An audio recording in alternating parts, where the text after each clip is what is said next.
Again, my name is Mark Osterby. I'm the Executive Director for the Philadelphia County Medical Society. I wanted to thank everybody for attending tonight. We are here to hear art and medicine using creativity to prevent burnout.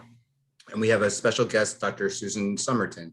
So a little bit about her background. She's an associate professor of radiology at the Perelman School of Medicine at the University of Pennsylvania. She is also the co-director of breast care center at Pennsylvania Hospital. She subspecializes in breast and body imaging with a special interest in fluoroscope studies in GI and GU tracts. She's also known as an educator, an artist, and a public speaker who launched the X-ray artistry about 6 years ago. It took her only a near 20 years to collect 26 letters of X-ray alphabets. Her artwork is part of a growing medical trend that recognizes art's ability to reduce, relax, increase productivity in medical offices and improve patient outcomes.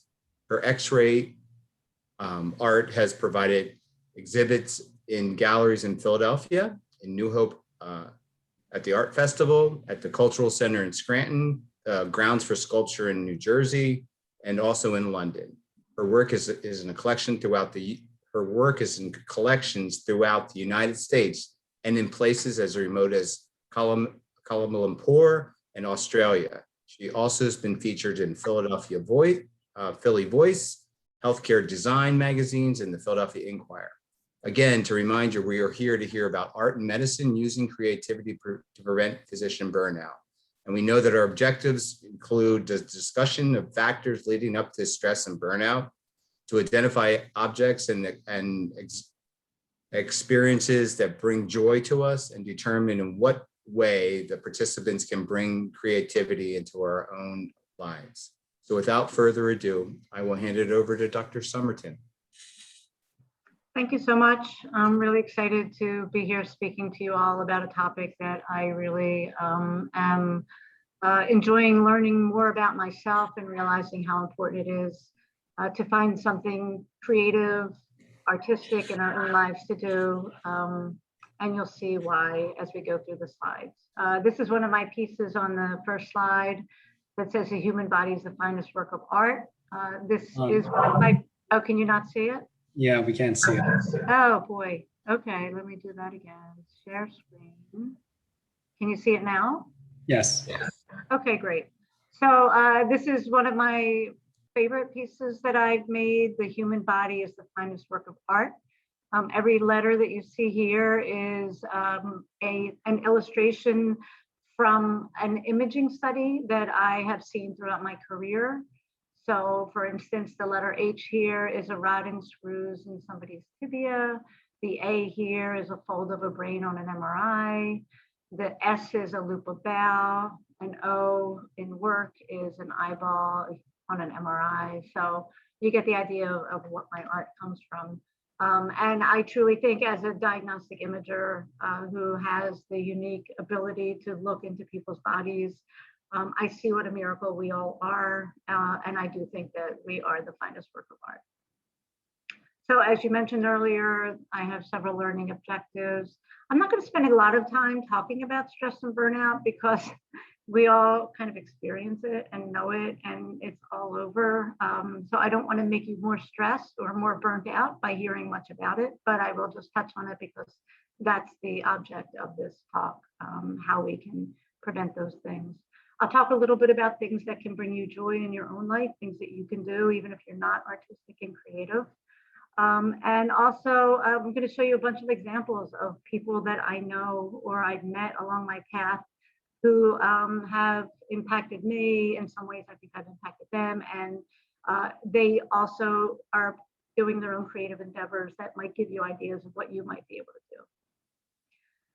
So burnout is an epidemic. Even before COVID, the number of medical professionals that were experiencing burnout was probably under 50%. Now, since COVID, it's as high as 60%. And it's not just that emotional state of feeling burnout. This actually leads to many deaths annually from the physical outcome of having felt that stress of burnout. The cost annually is up to $125 to $190 billion annually to treat patients or medical specialists who are experiencing stress and burnout. So what does it look like? Because I'm sure there are times we all have days where we say, I'm stressed, I'm burnout, but are you really? So it's actually not just a moment in time where you're feeling that stress. It's a prolonged experience of feeling exhausted day in and day out and all day. Physically exhausted, mentally exhausted. I just can't get up. I just can't deal with that next problem. I just have had enough. It's also feeling detached or loss of empathy. And that is a problem because you need to care to do a good job, and your patients will feel that you're not engaged and you're not caring and you're not showing compassion. So if it's affecting how you do your work, that's a problem. And your self-worth, do you feel that you are making a difference, that what you're spending your time and energy on is effective? If you're feeling that it's ineffective, that you're not making a difference, that also is another sign that you are experiencing burnout. And what leads to burnout? In our medical world, there are a lot of stressors. I think one of the major ones on the left side of this image is the electronic health record has just changed how we practice medicine. Now, I'm a radiologist. It hasn't affected me as much. My day in and day out is looking at a study, interpreting it, and dictating it. And then I'm pretty much done with that patient's interpretation. But for primary care physicians, the amount of time that's spent looking at a computer screen and having to catch up for hours after work or before work or during your lunch hour, it's just really put great stress on medical practitioners. So you have that work stress, you have family responsibilities, you come home from a day of trying to do all your tracking, and then you have to make dinner and take care of the kids. Time pressure, we're forced to have to deal with more patients per hours, show more productivity more than ever before. There's not even a chance to relax. The environment can feel chaotic. You can have many patients waiting in the waiting room. They're getting frustrated. For me, I work with technologists and I do a lot of breast imaging. So you have patients coming for mammograms and they might need extra views and they're wondering when they're going to have their ultrasound, and the technologists have the patients in front of them who are stressed. So the environment can be really chaotic, and that contributes to it. And also loss of control of how quickly you are working. Like for me, I know I have to read 60 mammograms a day and I have to do breast biopsies, and I can't really control my pace. Somebody hands me a schedule and I just have to do my best to keep up with it and do a good job. I'm sorry. So those are some of the contributors to feeling that stress and that sense of burnout. So the consequences, as I mentioned, the cost of the consequences of stress and burnout are huge. And we can basically break the problem up into both personal and professional consequences. Personal can add stress to a marriage, and a lot of broken relationships occur as a result. People turn to substances that might make them feel better, might lessen the stress, and that can lead to substance abuse. Feeling, mood results of depression, and patients or medical professionals, as you know, commit suicide, not at an insignificant rate. So obviously that would be the worst outcome of all of this. And how can it affect you professionally? Well, you're prone to make mistakes if you're not sleeping and you're not thinking clearly and you're having to work too quickly. The care of the patient is compromised and you're prone to make more errors. Patients sense it too. They will sense whether or not you're expressing compassion to them and whether or not they feel like they're cared for and listened to. And as a result, you see your patient evaluations of you, and it might show that they're less satisfied than they've been in the past when you were more at your best. And actually being productive, being efficient.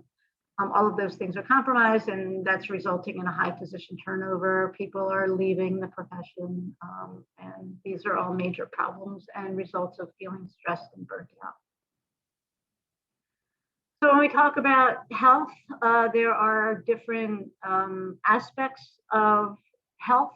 We can think about it in 4 ways. We can think about spiritual health, whether or not you're feeling connected or disconnected. Mental health, do you have a positive mental outlook, or are you feeling mentally in a negative state of being, feeling depressed, etc.? How about emotionally? How do you feel? What is your mood day in and day out? Are you feeling joyful? Are you spreading that joy around in your office? Or are you just feeling like nothing matters? Why should I bother? Just walking around and feeling the weight of the world on your shoulders. And physically, are you able to meet your functions of daily life? Are you so sleep deprived you can barely get out of your bed and you're just not functioning well? So all of these are important facets of whether or not you're feeling healthy. And if you're on the right side of the scale, that leads to you feeling stressed and leads to burnout. So we need to find ways to bring you to the left side of the spectrum. And my talk today is mainly to help you with the emotional state of joy and to have a good positive mental outlook. And my belief and my own experience is that through creating something, art can be one of the things, or other kind of endeavors that can help push you toward the left side of the spectrum here. So the good news is that burnout, stress is a hot topic. And there are many resources available to all of us. And yesterday, I spent my weekend basically online, listening to YouTube presentations, looking at these different websites. The American College of Physicians has an excellent page, Individual Physician Wellness and Burnout Tools. And they have TED Talks, and podcasts, webinars, really helpful. I'm not feeling stressed. I'm not feeling burned out, but I felt so much better after I delved into some of these topics. For me, one of the interesting things I found yesterday is I went into the TED Talks topic and I saw Susie Brown, Concert of Melody and Medicine.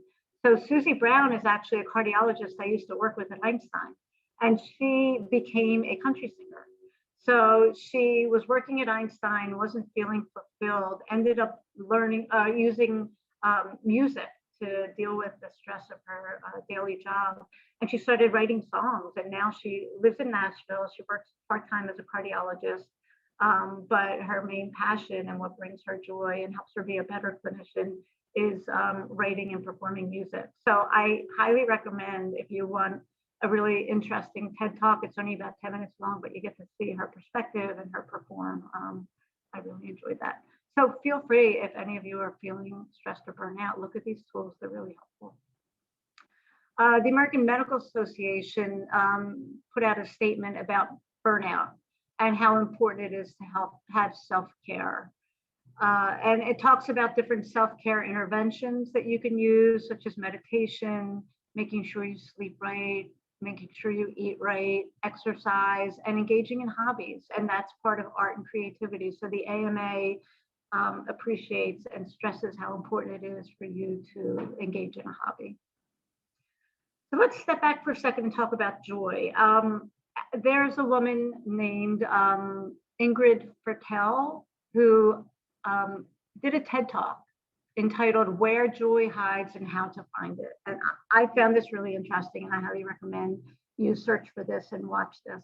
She was a student in a fashion design school, and she had a midterm test, and the test was to create some pieces of fashion and have the teacher evaluate it. And so when it came time for her evaluation, one of her professors looked at her work and said, this work really brings me joy. And she just found that really intriguing, because she said, well, what about it brought you joy? She was trying to figure out what in the fabric that she made and the dress that she made somebody have an emotional response of joy.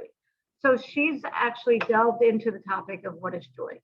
And she has discovered that there are universally joyful things that all humans across the globe, no matter where you are, find joy in. And those things are round things that are pops of bright color, symmetrical shapes, multiple of the same thing, like jimmies or sprinkles, whatever you call these on your ice cream, or confetti. Fireworks are colorful, and you're seeing many of the same thing. A feeling of lightness or elevation, like a balloon or a bubble rising in the air, and even, silly enough, googly eyes. So she studied that even further in depth and realized that architecture can incorporate some of these principles of bringing joy into the environment. So here's a school in the top left-hand image where they painted the wall different colors of the rainbow. In this top right image is a townhouse in Japan where they purposely put in multiple shapes, including round shapes, different pops of color.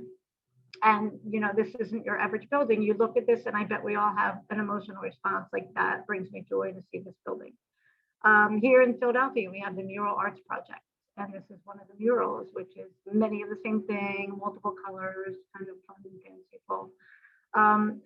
Now the bottom right-hand image is a little bit more serious. They found that creating a good environment for children is important for them to learn well. Making the environment colorful is helpful. Now, I mentioned earlier that round things or curves is a more conducive environment for feeling a sense of calm. And I don't know about you, but when I look at this building, there's something about it I do find calming. Now, this happens to be the Sandy Hook Elementary School that was rebuilt. When it was time to rebuild it after the massacre that happened there, they wanted children to feel that they were in a safe space and comforted and warmed. So they actually used one of these principles, that Ingrid found, that curved surfaces and round things. So the reason I bring this up to you is I want you to think in your own life, like, is there a way you can just change your environment to bring something in it that will bring you that sense of joy, bring in something colorful that you might not otherwise have. Be mindful. It's funny, like after I learned this, I looked around my own apartment where I live and I have so many round things here. And I would love to like show you a little tour of my place. And I happen to have little pops of color everywhere that I didn't plan on having, but I think innately I realized that that was something. So even if you don't want to do arts and crafts, just thinking about your environment, think about ways that you can incorporate something into your daily life that might bring you a little bit of joy. So that's all I really want to talk about is stress, burnout, and joy. I'm going to go in now to telling you a little bit about my story and how I found joy unexpectedly. I call myself an accidental artist. These images are accidental art. This is a crash of a truck that was carrying paint, and accidentally there was a pretty painting on the floor here. This is a dog that laid down in chalk, and he's an accidental artist. And this is somebody who threw paint down this sink, and there's accidental art. So another point of this all is if you look around you, you can find art in unexpected places. So just a little bit about how I came to be an artist, because I do consider myself an accidental artist. So this is my day job. I go into work, I read CAT scans, I read x-rays, I read neuro studies, abdominal studies, body CT, and constantly there's a barrage of images, which I like. I'm a very visual person. So that's my career. Now, when I lived in South Jersey, which I did for many years, I had this poster on my wall in my living room. So this is called the Butterfly Alphabet. It's a collection of images, letters A to Z and numbers 1 to 9 that were discovered on the wings of butterflies. And I delved a little bit more into this to find the history of this poster just this weekend and preparing for this. And I didn't realize it, but these butterfly wing collections, it was an arduous process. It took 24 years for this Norwegian naturalist named Kjell Bloch Sandved to find these butterfly wing patterns. He works for the National Museum of Natural History, but he traveled around the world and he worked hard to come up with this alphabet. But I didn't know that at the time. I just knew that I thought this was interesting. And then I would see this at home and I'd go to work and I would look at images.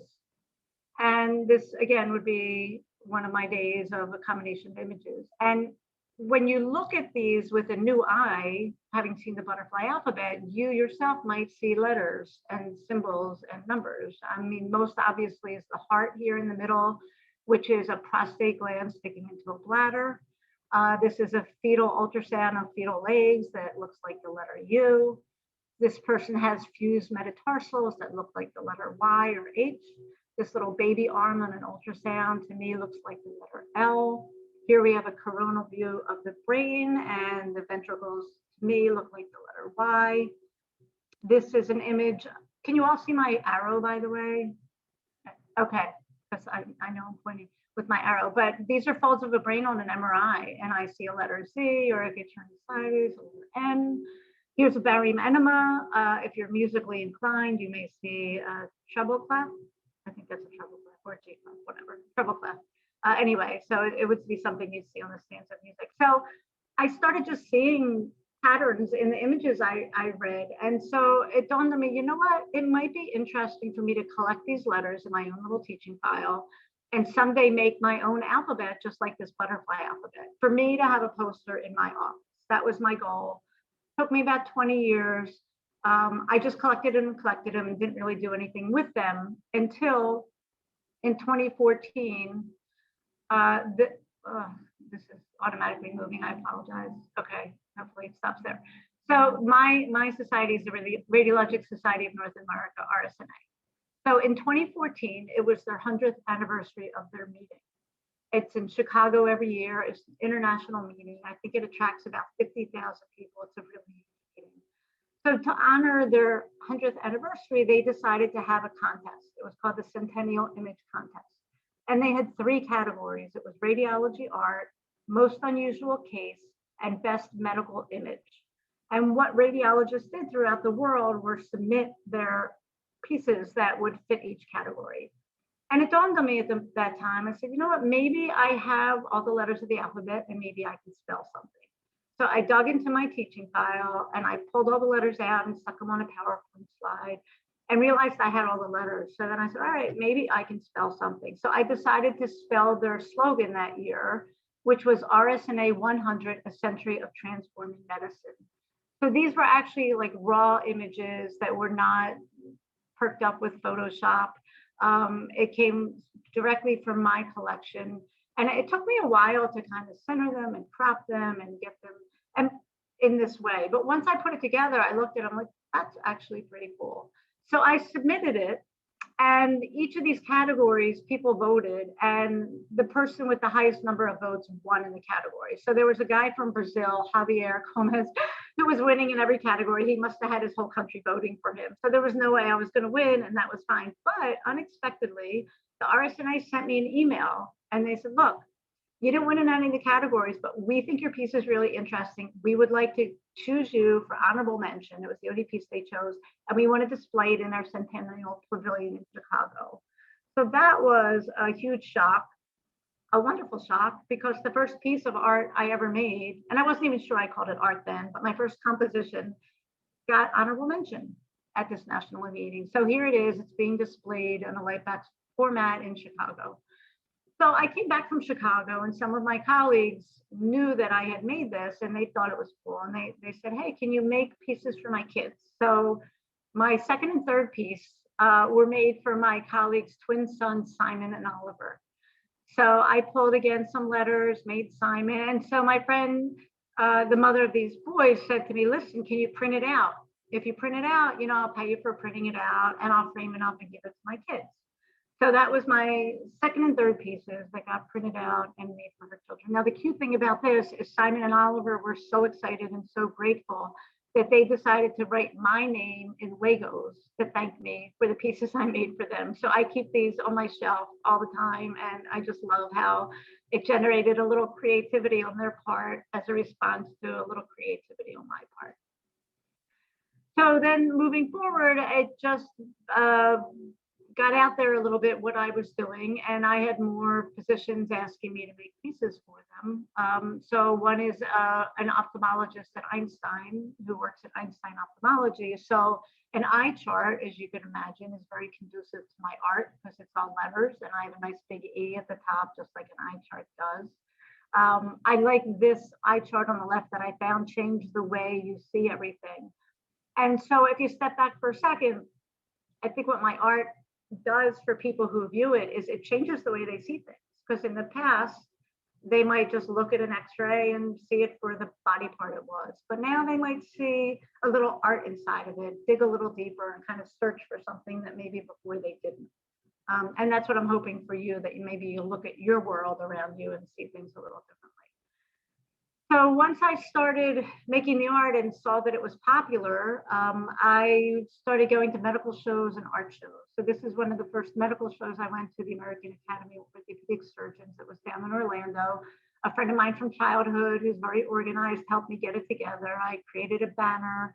I have a logo, X-ray artistry. I hired a marketing person. I took a business course at Wharton because now I was actually selling art and it became a business.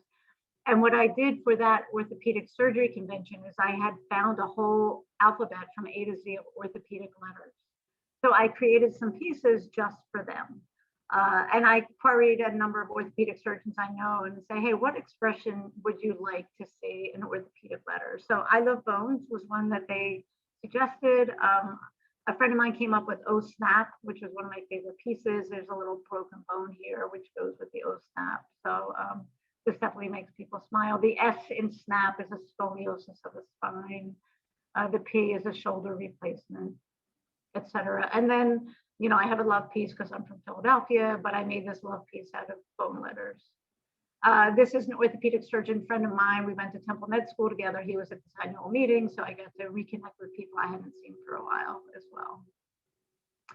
So here are some other pieces that I've made by request. The one on your left was made, one of my radiology residents, his wife was graduating from an OBGYN program. So he said, can you make her name for me, Dr. Cruz, at your cervix, which I thought was very clever and witty, instead of at your service, at your cervix. This piece is so I've been asked to do some strange things. So one of the strangest things I've been asked is to make this piece for obstetrician who studies placentas. So behind this physician's name is a placenta. Now placentas can look really scary and ugly. We happened to, you know, search online and we found a pretty placenta, but we put a placenta in the background. I've made pieces with fish bones in the background for somebody who does fish research, etc. So basically whatever anybody can think of, I work with graphic artists and we can usually come up with something. Here's a cool case. So this is, you're going to look at it and say it's a dog. In fact, this is a CAT scan through a human being's neck that happens to look exactly like a dog. And I did not doctor this at all. But if I can show you a little anatomy, imagine if I were to do an image through the base of your neck with your chin tilted forward a little bit. So this is actually the base of someone's chin with a little bit of black air in the mouth. And here you see a little touch of the mandible that look like little tears. This black circle in the middle is the trachea with the pharynx behind it, both filled with air. And here we're kind of getting into the upper chest and shoulders. So a friend of mine has another friend who has a therapy dog named Stella Bella. And that friend reached out to me and said, can you make a piece of art for Stella Bella? Stella Bella goes to children's hospitals.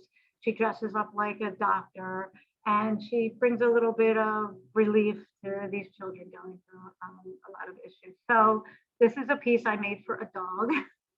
And it says, not all medicine comes in a bottle, Stella Bella, which is very true, as you all know. Medicine comes in many forms, and here's cute little Stella Bella, who actually, in my opinion, looks a little bit like the dog from the CAT scan as well. So I've been doing some things also to try to make a difference in the world. I try to help with fundraisers to raise money for causes that are important to me. So I am a member of a group on Facebook called Physician Women for Democratic Principles. So I helped develop their logo, and there was a period of time they were selling them as bumper stickers and t-shirts, and any money that we raised from the sale of these products, we donated to important important organizations that we were supporting. There was a women's march in Philadelphia, so some friends and I took some of my art and put it on posters and such, and marched with hope and love for a change for women's rights. There was a March for Science in April of 2017. So I made some art for that also we turned into t-shirts. So this says March for Science with the Liberty Bell in the middle. I have a t-shirt that says Keep Common Science On that also was sold as a fundraiser. So I'm not just purely doing this I'm not doing this to make money for me. I'm trying to give back. So a lot of my initiatives are in that way. As I mentioned earlier, I was in contact with the Mutter Museum, and as you might imagine, a museum that is full of bones and body parts is really conducive to my art. So they really enjoyed my piece that says love, of course, because of the iconic love here in the Parkway.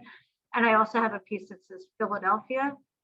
What's cool about this Philadelphia piece is there's a Liberty Bell here above Philadelphia, and it's not really a Liberty Bell. It's actually an ultrasound of a bladder with a big prostate sticking in it. One time I was working at one of my offices and a technologist came in and said, hey, can you check this bladder ultrasound for me? And I scrolled to this one image and I said, oh, you mean the Liberty Bell? She's like, what are you talking about? And not only does it look like the Liberty Bell, this white stripe through it that looks like a crack was actually there in the original image. So these are two pieces that are being sold at the Mutter Museum shop. So I've had some unexpected opportunities that came from my art that I've been able to share with friends and family. I got invited to an art show in London, which was a really big surprise to me, but I jumped on that opportunity. So I have a graphic artist that works with me and we set up a booth in a hall in Chelsea and took a trip there. And I brought my friend Linda, who I've known from childhood, who's also very business oriented and organized. And she helped me. So here we are at Stonehenge. I would never have taken this trip had it not been for my art. I went to a conference out in Las Vegas and I had the opportunity to bring my son, his fiance, and my nephew. They were my little helpers at the booth. But not only did we take the trip to Vegas to have our booth here, we decided to go to Antelope Canyon. We had jumped in a helicopter and flew over the Grand Canyon. So again, you know, making this art work into opportunities to connect with others and have new experiences has been unexpected and wonderful. This is my sister. Here we are at my booth in at the New Hope Arts Festival, and she's been my helper at different times. So I've been able to share the joy of my art with others and provide new experiences for them as well. So I want to tell you a couple of patient stories and interactions that happened, and then I'll end it by sharing some other arts and crafts ideas with you. But, you know, I've had moments of joy unexpectedly and human connections that I never expected with my art. So this is my friend Angie. I worked in Scranton for a little while, and Angie had just been diagnosed with breast cancer. And the day she was having her biopsy, she was being biopsied by a surgeon that we both worked with. And the surgeon said to me, you know what, I was just talking to this woman, Angie, I did her biopsy. And while I'm doing the biopsy, she was such a neat person. She's an artist, she illustrates books, and I really want you to meet her. So literally Angie came out of her biopsy for the first time I met her with an ice bag tucked in her shirt and came into my office because I had some art in there. And the surgeon said, you should see Susan's art. And I think Susan should meet you. So she came in my office, she looked at my art, she looked around, she's like, that's really neat. And we talked a little bit about what's going on in her biopsy, and she started to cry. And I felt really sad. And I said, look, you're going to be okay. The surgeon's going to take care of you. You know, just take it a step at a time. And I just felt moved at that moment to give her a piece of art. And I said, look, can I give you a piece of art? I would like you to have this love. I want you to feel this love. I want you to know that you're surrounded by love. And she took it in her hands and she's like, you're not going to believe this. She goes, I just wrote a book, and the book I wrote is called Love. So this is the book that she had just published like the day before I gave her this love piece. So it's a story about who you truly are. So these are her illustrations. She's one of the most joyful people I've ever met. Even during the time when she was diagnosed with breast cancer, she found such a unique way to deal with it. I'm so inspired by her. So this is a little blog that she started once she got her diagnosis, and I'll read a little bit to you. It says, let's get right to it. I have cancer, breast cancer. Don't be sad. I'm really positive about it. Triple positive to be exact. Okay, bad pun. But seriously, I have triple positive breast cancer. Here are some flowers to cheer you up. I mean, she is just such a remarkable one that she takes her own experience of going through breast cancer and wanting to take care of other people through what she does best, which is drawing and basically journaling what she's going through. And here she talks about her cancer adventure, my positive cancer adventure. And she has gratitude because she tells a story here of when she felt extreme gratitude. She said, I walked into my son's bedroom. I was checking on him, fixing his blanket, collecting stray stuffed animals that had fallen out of bed. As I stood there watching him sleep so peacefully, I became filled with such joy that he wasn't the one with cancer. And then my thoughts went to others in my family, my grown children, my beloved husband. I became filled with love. So it's just amazing how she looks at things. A connection that she and I made through me giving her the gift of my art. That's really what connected me to her, a completely unexpected connection. And we're friends to this day. I went to see her speak at Fox Chase Cancer Center about her experience in the patient perspective. And she gave a remarkable talk about the way she looks at things.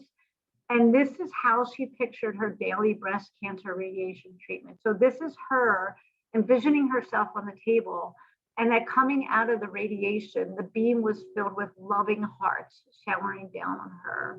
I mean, if that doesn't bring a tear to your eye, I don't know what does, but I just think she's remarkable. And again, it was a unique opportunity to connect with somebody who has a wonderful attitude, a feeling of gratitude and joy, even going through what she's been going through. So that's one connection story I wanted to share with you. Here's another connection story that had to do with my art that I want to share with you as well. So this woman here was a psychiatrist named Uzma Yunus in Chicago, who was diagnosed with breast cancer in her early 40s. And she started a blog called Left Boob Gone Rogue. And she was published in many places and had a wonderful, realistic way of dealing with things. And I loved reading her blog. Now, we were in a Facebook group together, and one day she was having a bad day and she went on Facebook and she said, you know, I wish there was an emoji to show what kind of day I'm having, because I'm feeling like, you know, enough of all this. So kind of as like a joke and playing into her sense of humor, I posted this x-ray, and she responded to me personally. She goes, you know what? That's perfect. Can we make it into a piece of art? Because she knew I made art. I said, sure. What are your ideas? She said, how about if we put that symbol, write the word cancer underneath it, and make it unique to breast cancer? Why don't we drape a pink ribbon around it? So she and I went back and forth and came up with this piece. So it's the finger, the F word, with a breast cancer ribbon around it and underneath cancer. And I thought this was a cool piece that I would never have developed without Uzma's help. Well, we took it a step further, and I had these turned into t-shirts that we used as a fundraiser. Now, there is a makeup company called Ulta, ULTA, and every year during breast cancer month, they have models who are patients with metastatic breast cancer come to their facilities, get made up. They make a commercial about, you know, women going through breast cancer and how there are ways to make yourself feel better going through this experience. So she ended up being an Ulta model. But when she went for her makeup session, she actually wore the t-shirt there that we had created together.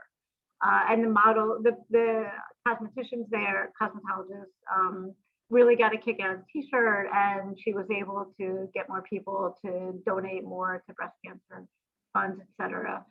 This is the book that she wrote. I think it's a wonderful book. If you know anybody going through breast cancer, you know, having to deal with it. Unfortunately, Uzma did pass away several years after her diagnosis, but she and I made a really strong connection, and I really think it came down to my art and a piece of art that she created with me. So I feel blessed that I had this opportunity just by collecting letters of the alphabet and x-rays. So a few more pieces of my x-rays, and then again, I'll talk about other people. So one of the things that's come from this is the pieces I've made, I asked people to send me a picture of a recipient who received it. And I get messages like this. My teachers loved their gift. They couldn't stop talking about it. This is an orthopedic surgeon, coolest gift ever. Here's a rheumatologist. He loves it, with a bunch of photos. So what this does is I've had the opportunity to bring joy to myself by making this, but also to bring joy to others, which I never anticipated. And that's one of the points of this. If you choose to do something artistic or crafty, if you can not only make it and enjoy it yourself, but gift it to somebody else, then you've doubled your joy. And I really want you to consider that if you could find something that fits your idea of a hobby or a craft. So here I just threw on this slide that shows you 50 different ideas of things that you can do that you can look at later and slow it down. But all of these are things that can bring you joy and wellness, and some of them allow you to create something that you can gift to somebody else. So let's do a little show and tell of things that or people that I've crossed paths with and what they're doing. By the way, here is an image of Homer and Marge on imaging studies. I don't know if you can see them very well, but Marge is a gallbladder ultrasound and Homer is a pelvic CAT scan. Okay, so this was kind of cool. So this year I teach at Penn Medicine, and the first year residents have a course called How to Be an Academic Radiologist. So a lot of it is about research and publications and blah, blah, blah. But they invited me this year to talk about health and wellness, art and creativity. So what I did is I said to the residents, look, we're going to talk about it, my experience and what I've learned, but I want you to send me something you've done that you might consider creative or artistic. So they had such a wide array of things I thought I'd share with you. One of the residents here made an amplifier in a little Altoids box that he can like amplify the music he's listening to. I don't know how he did it, but here it is. One of the residents went to like a Goodwill, found an old chest of drawers here and then refinished it. It looks beautiful. One guy does gaming, like there's some creativity in playing games. It's a social interaction, you're making decisions, you're outside your normal world. So, playing games is a way of being creative. Another resident is a guitarist. So here's a collection of guitars. Another resident photographs things. Here's his daughter, and I love this photograph. Another resident will pick a country, learn about its culture, and then create a meal from what he learned about that country. This resident, he's cute. He made 2 owl mugs. And I said, that's great. You could like gift one. He goes, well, actually, my girlfriend made one. I made the other, and then we broke up. So I just kept them, and I think I'll keep them. So I'm not going to gift them. But this is the kind of thing you can make and gift, and it will certainly bring a smile to somebody else. This is Mindy Haro. She's a radiologist I work with at Einstein. She's a quilter. She started quilting kind of in her middle age years, and she makes gifts for other people. And notice all the different colors and patterns. She, during COVID, started quilting masks. That's what she did. I asked her to speak to what this does for her. And I didn't tell people to speak to joy, but everybody I asked about their arts and crafts brought joy into it. So she likes this because she's a very detail-oriented person. So this allows her to, bring that detail that she brings to imaging interpretation to making a craft. And she likes color, design, and order, as you can see from all of these. And she likes to gift them, both at times of joy and sadness. And she likes also when she makes blankets that the recipients can wrap themselves with the quilts to feel better. And she said it's a way of giving joy. Shuchi Rogers is a radiologist I work with at Einstein. She likes to dress her family up in goofy clothes, but cooking is her passion. So she has this wonderful kitchen. She actually brought some of the attendings and residents together, and we had a cook-off. We were all given an ingredient of mango, and we had to create something from mango. So you can bring people into it, and you can do things together, and then you can produce something you can share with other people. Now, I showed you Simon and Oliver earlier because I made art for them. This is Simon and Oliver, who are Shuchi's children, baking. Simon's making his mint chocolate bars, and Oliver's making his almond cake. So it's a great thing you can do with kids, adults, by yourself. But, baking is an art and a craft and something to think about doing. At Einstein, William Herring is one of my mentors. He wrote a book that is the book that most medical students are using when they want to learn about radiology. And he put a lot of time and energy into that, and that was his art and craft for a while. But in addition to it, he's designed a website, and he's a great photographer.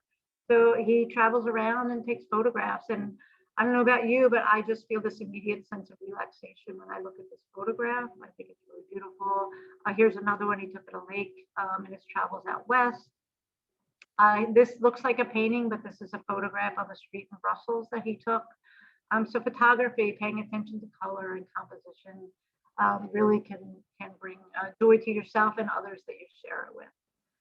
Chris Kelly, I mentioned the surgeon up in Scranton I work with. Chris Kelly's unbelievable. She's a surgeon, Trinket Jefferson, mainly does breast surgery. But she, on the side, I don't know how she finds time, has written 2 novels. She makes her own skirts that have pockets in them because she likes them to be functional. She makes furniture. She made this bed herself with from the beginning to end. She refurbishes upholstery. She just likes to do things that she can use in the long run. She says she's a little cheap, so she doesn't want to pay other people to do it. Next is a resident I work with named Hyde, who is a third-year radiology or fourth-year radiology residency. He's the father of triplets, but somehow he finds time to bring moments of joy into his life. He does latte art. I didn't even know that was a thing, to be a latte artist, but these are patterns that he's made on top of his latte, and it certainly brings me joy to look at this. He wants to grow bonsai trees. He thinks that's a great little hobby where you can just use your fine motor skills and watch something grow over time. These are photographs he's taken of the moon.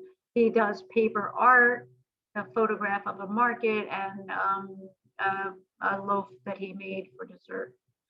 So very talented in many ways. Some people are full of talents, others just do one thing, but if you can find your own thing to do, that's really great.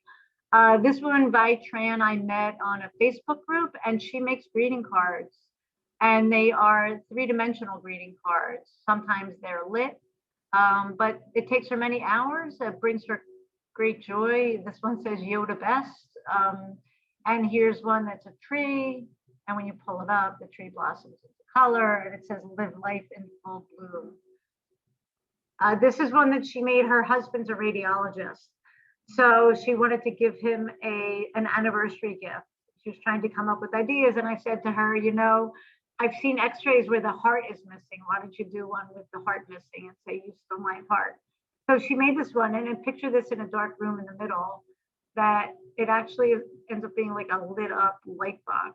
That light, she put a light behind it, and when you pull the tab, it says you stole my heart. So this is uber creative. I don't think I could ever do it, but just making your own greeting cards can be simple, easy, and bring you and others joy. That's the x-ray that she used. Lastly, I'm going to talk about a physician that I also met on one of the Facebook groups I'm in with physician artists. And she makes gourmet cookies. These are just amazing pieces of art that she draws. I don't know how she does it. But I love her story behind it, because I said to her, what started you baking? So I'm going to read this to you. I've been baking since childhood, but started making sugar cookies in 2011, shortly after my newborn son Maxwell passed away. It began as a way to pass the time in my grief. Then it became my gateway to healing. And eventually it became my way to bring healing to others. Something about rolling out dough and focusing on intricate designs is quite therapeutic and satisfying. When my son died, I had received so many gifts from friends, but the most meaningful ones were the things that were made by hand. And she goes on to say, so I began to create things for others in their times of grief and also in their times of celebration. Cookies are sort of the perfect little messenger for love and care. Food has always been something that people connect over, and cookies in particular are meant to bring joy and sweetness to any occasion. So when she told me the story behind her doing this, I just was very touched. So these are just some of her collections that she's done. These sneakers look textured. I don't know how she does it. Pretty recently, she made cookies to honor the Hamilton show, and during COVID, she actually put masks on them, which I thought was pretty whimsical. And interestingly, that she got a I don't know if it's here, but it ended up getting Lin Manuel Miranda ended up seeing these and liking them, which I thought was pretty cool. So that's a very quick tour through my background and how I became an accidental medical artist. And also I wanted to show you something some residents, colleagues, and other people I know have done. And I want to inspire you to just think outside the box. A tiny little thing I bought a paint by numbers from Michael's a couple weeks ago. I loved doing I thought I was cheating because it's not really art. It was so relaxing, and I ended up with a beautiful painting.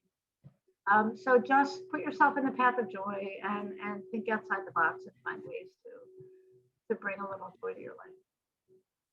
And that's all I've got.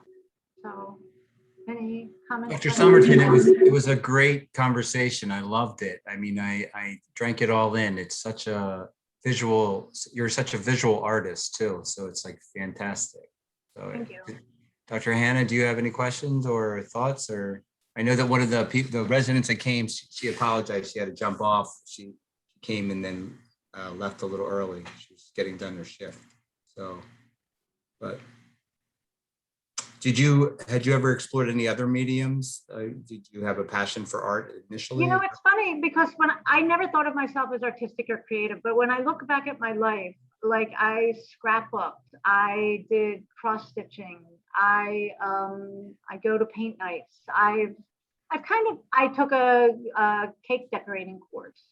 So I've done things that when I look back, it's like, oh, I guess I do want to be creative, and I'm creative. And I made my kids cakes for many years. I had this round cake pan. So when they played sports, I would make the soccer cake or the basketball cake at the end of the season. And, you know, looking back on it, yeah, I guess I'm creative. But if you asked me, are you a creative person? I would probably have said no right off the bat. But I think we all are. I mean, they say if you give, you know, people think they're not artistic or creative, but when you were a kid and somebody handed you a box of crayons, you made something. So we all have to kind of go back to that and just find maybe the thing that makes you reminisce about those days, and just, you know, allows you to especially create something you can gift to somebody else. I think that really is a way to combat stress and prevent burnout. Dr. Anybody have any questions? I could ask her a couple more. I just love the fact that when you get into your art, do you get lost for hours on it, or is it something that you devote just a limited amount of time? Or I go through periods of time where usually I'll make new pieces of art when I'm going to a new venue. So when I went to London, I made some things that were unique to London. Like I made Mind the Gap, which is the expression when you get on the train system there, the subways, they say Mind the Gap, which is the little space between the train and the platform. I made like Paris, I made London. When I go to orthopedic courses, I do that. If I'm doing something in Philadelphia, you know, I did the Rittenhouse Art Festival, so I made some Philadelphia pieces. So I'm sort of inspired when I have a new event coming up and a reason to do it. Most of my work is people reach out to me and they want to do a custom piece for a gift for somebody they know, for like a medical person who kind of has everything, who, especially somebody who's used to looking at images. It's a unique way to kind of show their practice name or their own professional, like to see your name made from x-rays. It's kind of cool. Yeah, for sure. How about you all? Can you share an art or craft that you do with me?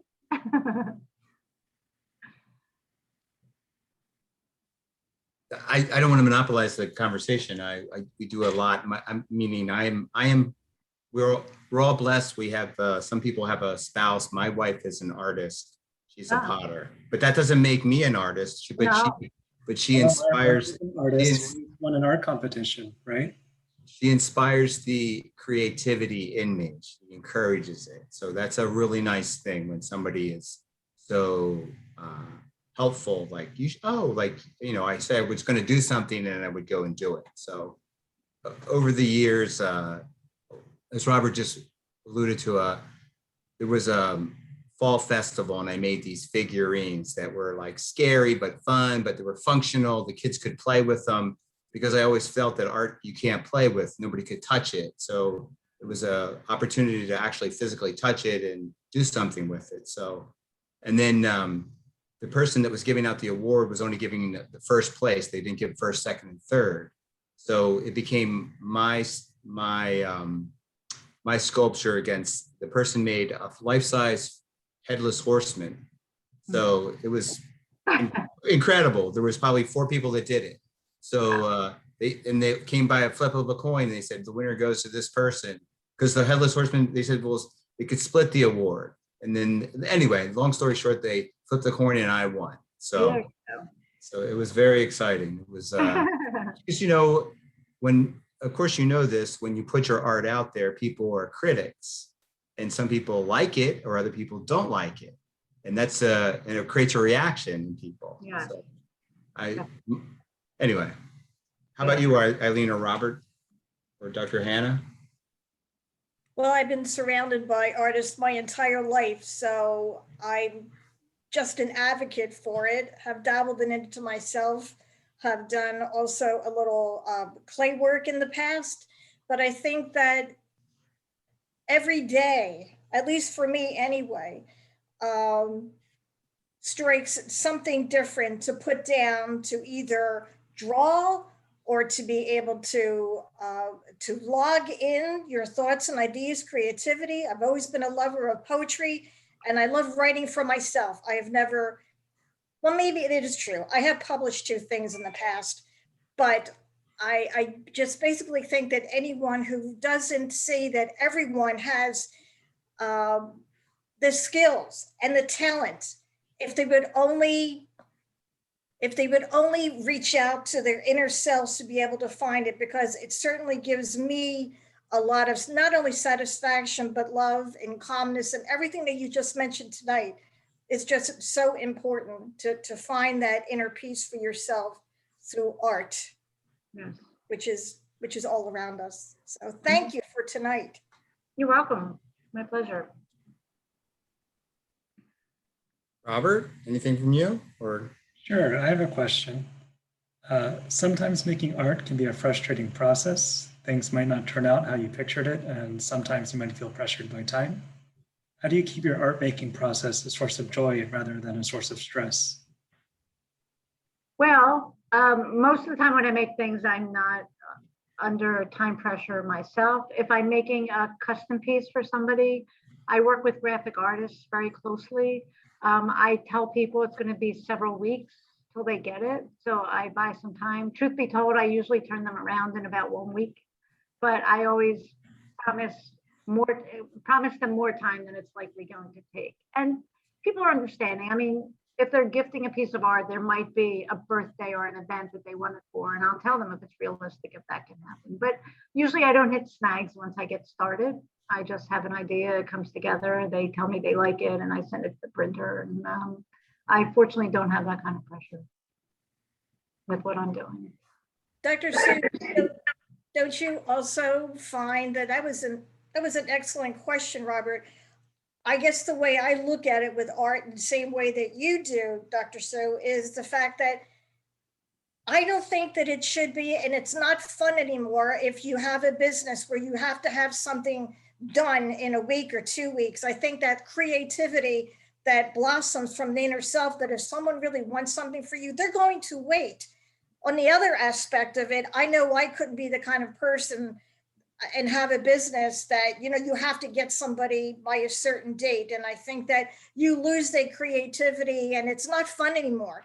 And I think when it does, when things in life and your job and everything doesn't become fun anymore, that's when you have to move on. Agreed. I think the most stressful part is when I did go to art shows and medical shows, to set up a booth and bring everything there and create my products ahead of time. That's a lot of work. And I pretty much do it with me and a friend or a couple kids or something like that. But there's a lot that goes into setting up a booth and then doing the business side of it. If somebody does want to buy something, you gotta have the swiper. Is the swiper gonna work? Like all this mundane stuff that's not the part of it that brings me joy, you still have to deal with, because that's how this works. Yeah, that's totally different when you're dealing with that and the marketing and the selling. Yeah, I absolutely. Yeah, that's stress. Mm-hmm. So I pick and choose what I want to go to, when I want to go to it, when I'm ready, when it fits in my life. My retirement plan is going to be to go to different medical shows throughout the country and places I want to be, and bring my art to them. And so have a vacation, but also show my art and sell my art. So that might be what I do someday. Thank you. You're welcome. Thanks for having me. Anybody else? So, well, I hope we can do an encore at some point. And then the other thing would be it'd be interesting to have people come and share their little, like you've done with the residents, where you have them sort of show me a piece that you've done, and then sort of have them to be able to like show it on the screen or something. So that would be fantastic. Yeah, that's a lot of fun. Great opportunity. Yeah, great. All right. If there's no other questions, everybody shakes Thank their you very head. much for a great presentation. You're welcome. My pleasure. Thanks for being here. Thank you, Susan. I really appreciate it. You're welcome. All right, everybody.